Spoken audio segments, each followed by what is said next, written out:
राजनांदगांव के गंडई पंडरिया नगर ले होके ओवरलोडिंग बड़े बड़े हाईवा वाहन के आवाजाही बदस्तूर जारी है।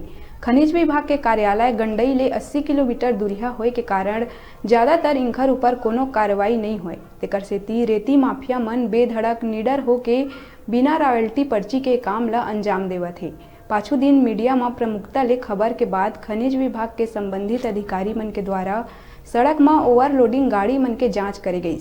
जी हां, अहिवारा क्षेत्र के भाजपा नेता के परिवार के गाड़ी ला बिना रॉयल्टी पर्ची के ओवरलोड पकड़ के गंडई थाना में सुपुर्दनामा में रखे गए। गौरतलब है कि खनिज विभाग रेती गिट्टी मुरुम के अवैध परिवहन करैया वाहन के कार्रवाई नाम में केवल खाना पूर्ति करत है। तेकरे सेती आज ये क्षेत्र में रेती के कीमत आसमान छुअत है, जबकि प्रशासन ला ये रेती माफिया मन चूना लगात हुए बिना रॉयल्टी पर्ची के रेती गिट्टी मुरुम के परिवहन करत है। खनिज निरीक्षक राजनांदगांव सुभाष साहू ले बात करे में बताइस के गंडई क्षेत्र में अवैध परिवहन करत 2 गाड़ी ला जब्त करे गए, जेला गंडई थाना के अभिरक्षा में रखे गए।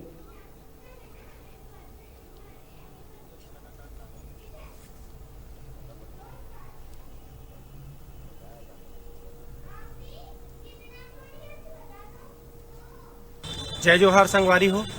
आज हम आप मन ला बता देना चाहत हन कि गंडई थाना में एक रेस से ओवरलोड भरे हुए गाड़ी ला कल खनिज विभाग के अधिकारी मन पकड़े हैं। एकर से पहली लगातार मीडिया के माध्यम से समाचार प्रकाशित होत रही से कि गंडई क्षेत्र में लगातार बिना रॉयल्टी पर्ची के ओवरलोड गाड़ी मन बेधड़क निडर होके एकदम चलत है और ओखर अनाप शनाप और रेटी दाम ले जाते।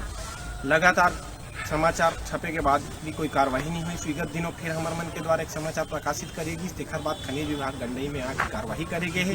बताया जाते कि सूत्र मन के माध्यम से जानकारी मिले है कि एक जन गाड़ी ABM नाम के पकड़ाए गए है, वो अहिवारा क्षेत्र के गाड़ी है, वो कोई नेता के गाड़ी है। लगातार नेता मन के ऐसा काम में सम्मिलित होना, अवैध रूप से बिना रॉयल्टी पर्ची के कोई काम ला करना, ये साफ दर्शाते कि दबाव पूर्वक अधिकारी मन से काम कराए जाते, लगातार कार्रवाई नहीं हुए। एकर वजह से निडरता से मैंने काम ला करत है और लगातार ऐसा कार्रवाई होना चाहिए ताकि जैन आम आदमी ला आज रेत 25,000 26,000 रुपया 1,000 रुपया में जैन मिला थे वो सस्ता में मिले और नियम से पूरा गाड़ी